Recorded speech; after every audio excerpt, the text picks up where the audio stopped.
Hey everyone. So we were having some conversations on Discord the other day about how to specifically practice last hitting for mid lane, in particular because you know that you're going to be contested by the other person and stuff. And one of the things a lot of people were bringing up, which is I think kind of common knowledge at this point, is that if you're using like the last hit trainer, it actually doesn't really translate to real games all that well. A lot of people used to be like, oh, go into an empty lobby or play like this last hit trainer minigame or whatever, and once you can get a certain score or you can get all the creeps in the lane when there's no one there, you're going to be all set for a real game. But that doesn't seem to actually happen in practice. Lots of people are like, oh, I can get everything in lane, but then I get dumpstered every time. I don't know what's wrong. And some of it is like laning skills, like they don't know how to manage aggro, or they don't know how to move creeps around, or they tank too many tower shots, or whatever. But a lot of it is also that people are learning the wrong things.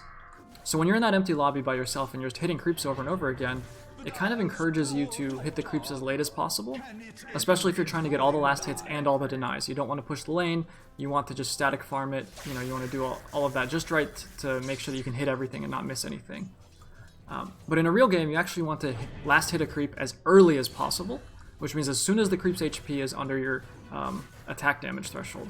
So you got to know a couple things, right? One is first, how much damage do you do on average? Like if we look at this Razor, he does 57, plus he had the static link, but it's about 57 per attack, okay? Void Spirit, looks like he does 71, but he also has this Quelling Blade, so he does about 98, right? Something like that. I don't know if my math's good or not. 89, not 98. There we go. And so that changes, right, when they want to go for the attack. Because the other thing that goes into it is you have to know how much damage a melee creep does and how much a range creep does. Melee is 21, range is 23, but you can just call those about 20 on average because it makes it easier to do the numbers in your head. So, with that in mind, like, okay, you have to consider how much HP the creep has, you have to consider how much damage the creep is going to take from other sources before your attack lands if you're ranged, and you have to consider how much damage you're going to do.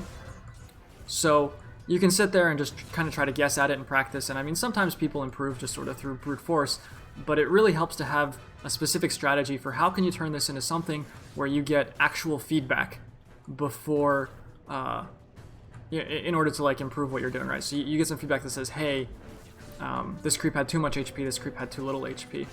And one thing that I started doing a while ago to try to specifically address that I make a specific prediction, I can CS this creep or not, and I get, like, in my case, numerical feedback helps a lot. So can I get like a number that tells me, you know, whether I'm doing the right thing or not. So what I did was just sit down and say, hey, let's just start predicting how much HP this creep has before I click on it. So this creep has about 110 HP. 130, okay, I'm off by a little bit. You know, I think this one is like somewhere over 200. I don't really look at range creeps until they're very low, so I don't know the upper half of the HP bar. But the whole trick is that, or the whole point is that you want to look at this HP bar and turn it into a number because you know how much number damage you're going to do. And so you can just kind of sit, I mean, you can watch real games like this and try to make predictions, or you can do what I do, which is go into demo mode instead of watching a game and make actual predictions. Nice kill by this guy here. Alright, so let's just hop into demo mode and see how it looks. I practice on Storm Spirit a lot. I think you should do this for every hero that you want to practice because they all have different attack animations and projectile times.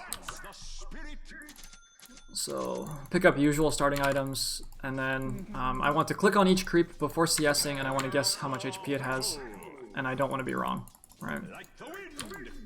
So that creep had 92 HP, for instance. This is at like 300 for now, so you just kind of wait a little bit.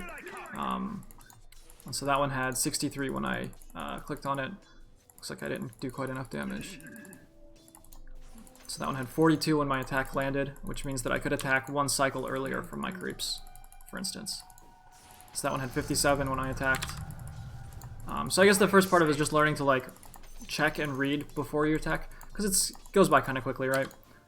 And then the second is going to be to make actual numerical predictions. So that was 140, and then my attack landed at 22. That one was way too early. I attacked around 40 on that, I think. I don't know. It turns out it's actually really hard to like talk and do this at the same time. But yeah, I mean, there's just a lot you can learn by being very deliberate in demo mode. So in this case, like, I make a concrete prediction. This creep has 100 HP or whatever. I mean, well, let's see here. So I want to click on this, maybe it has like 80 left. I got 90. It's close. Like I was at 110. Way too much.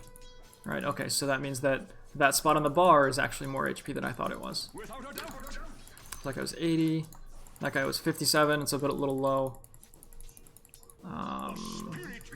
That guy was 75. That's a pretty good place to be because I know that my creeps are going to hit once, maybe twice while my projectile's in the air. So that's like pretty much exactly what I want, is to be attacking creeps around 85 damage. But anyway, so yeah, I hope that this gives you kind of an idea of something specific that you can try to do. Maybe it works for you, maybe it doesn't. It works for me pretty well. Made a very big difference in my last hitting in real games. Yeah, so thanks